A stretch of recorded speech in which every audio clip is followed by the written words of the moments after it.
rock star stuff right was the most difficult thing. In fact, I said to the studio quite early on, let's get these songs done to make sure this film's going to work. We found out that Jonathan Davis was very interested in effect, spreading his wings and doing a score. We were on before they even started casting. Yeah, we had to start doing music before the movie was shot, before they knew who was doing what. So we basically set the vibe, I guess. Yeah, with direction from Michael Reimer, the director. He told us what he wanted for the songs. We spent a long time thinking about what an 18th century French nobleman would sound like, you know, a turned vampire would sound like in the present.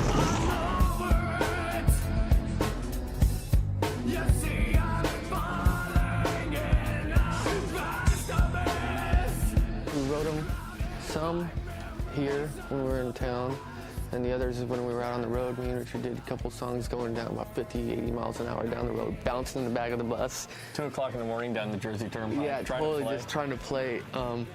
Yeah, glad we both came together, and it was like a rock vibe. We did these rock songs, and Richard totally brought something totally different.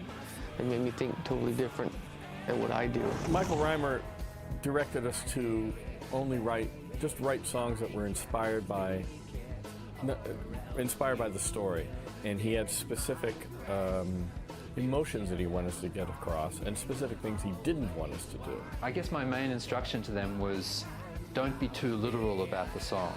It really wasn't that hard. I would just think about being alive for 700 or 800 years and what it would be like. You'd have really no friends. You'd be very lonely. You'd think life really sucks. You can't die. What I have always calling. Being that I lived in New Orleans for a year or so, of course I had to familiarize myself with Anne Rice. This is the first time I've ever came in almost in a way as a session singer or just as a singer, not someone who was writing the song. And it was a different thing for me, and I probably wouldn't have done it for just anyone, but since it was Jonathan and we had a relationship and he wanted me to do it, and this song in particular, I agreed to it.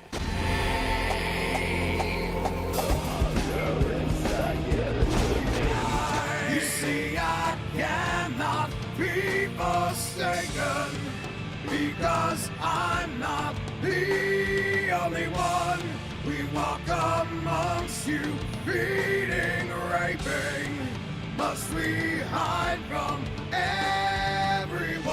I respect the hell out of Jonathan. I think he's fantastic, and in fact, his first record was one of the inspirations for me to start delving into this genre of music, whatever you want to call it. Just get a little bit more aggressive, a little darker, a little bit heavier. I hear it fading, I can't speak it, or else you will dig my grave. I love Anne Rice. I love her books. I've read all the Vampire Chronicles, and I think it's a wonderful world that she creates in her stories.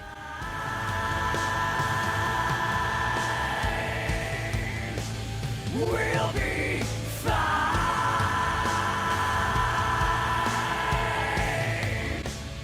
Then your body will be mine. I was asked if I would be interested in singing a song on the Queen of the Damned soundtrack, and I said of course I would, because I'm such a big fan of Anne Rice. I've read all of the whole Chronicles, so I felt an honor. Then your body will be mine.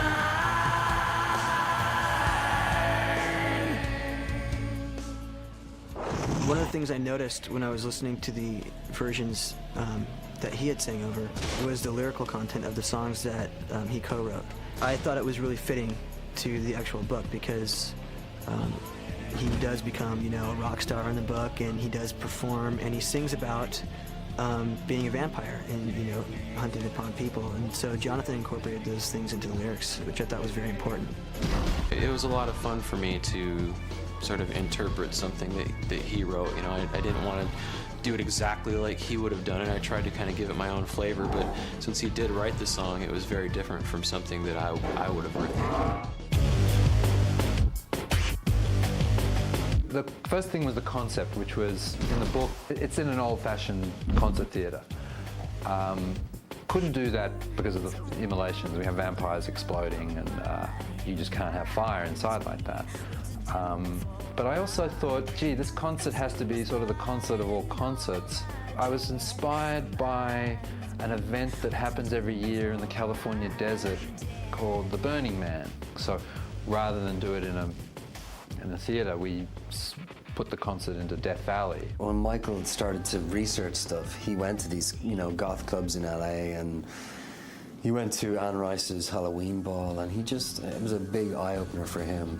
And even in terms of when we were in Australia, and we had to get people like extras, or, we had to get 3,000 extras, and like that, suddenly 3,000 people in black, all in black, turn up in the middle of the desert. And it's quite a sight when you see literally 3,000 people get off, 20 buses, and they all start walking towards you on this very flat plain of desert. It was amazing.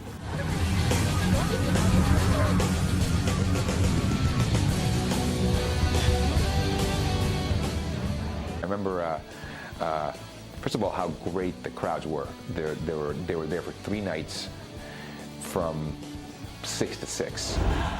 Outside, really cold, wearing scanty goth outfits. And it was unbelievable how they were just really into it. They learned the lyrics.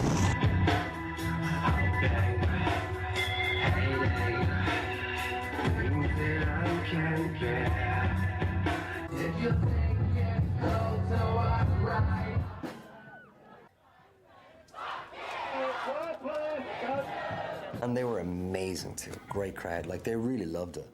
And we played the songs over and over and over again, as you do, because you're trying to make a film. And they never got bored. They just kept going, kept shouting and screaming and having a great time. Did you think it's cold to walk right? Just take my life. That's for good. Well, that's you.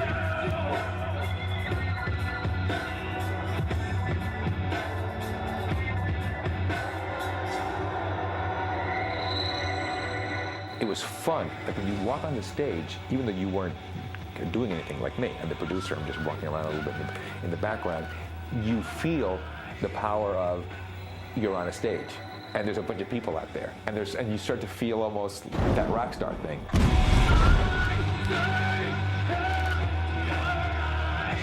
Even though they're extras and they're, they're shouting because they've been told action, it doesn't matter. It was just incredible. And also because I guess the music was like stadium level, and I was miming, so I was trying not to sing, but I kept singing, and by the end of 2 days I had no voice left, absolutely just shreds. I couldn't even speak.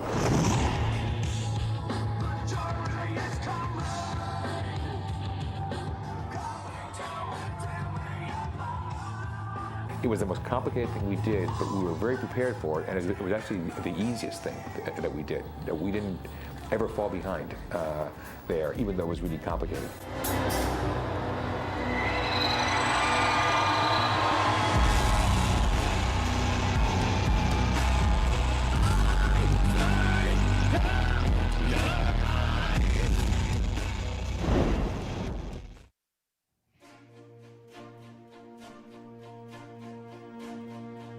The score captured both the visceral aspects of being a vampire, but also this kind of like perverse sexiness that vampirism has. Jonathan had never scored a film before, so he's been learning a lot about orchestral scoring techniques and conducting and all of this, and he's been a more than willing student.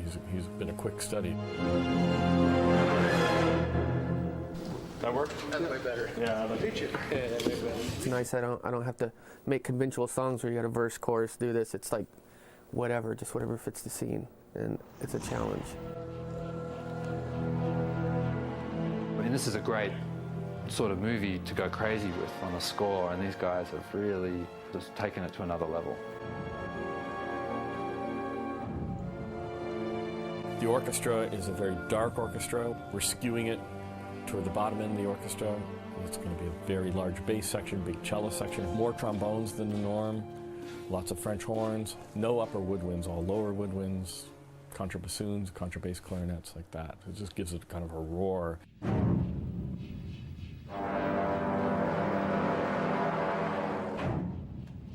Emil Richards, our head of our percussion section, had taken the guts of an old piano and just sits there and smacks it with a big mallet, and the strings rattle and resonate.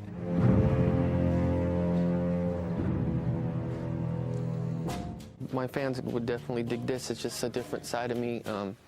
It's not that far of a departure from my singing style or anything like that. I think they'd be interested in just seeing what I like to do by myself, separated writing with Richard. And I think it's, in fact, more emotional. So I think they'll dig it. You just gotta come out and check it out. I hope y'all do.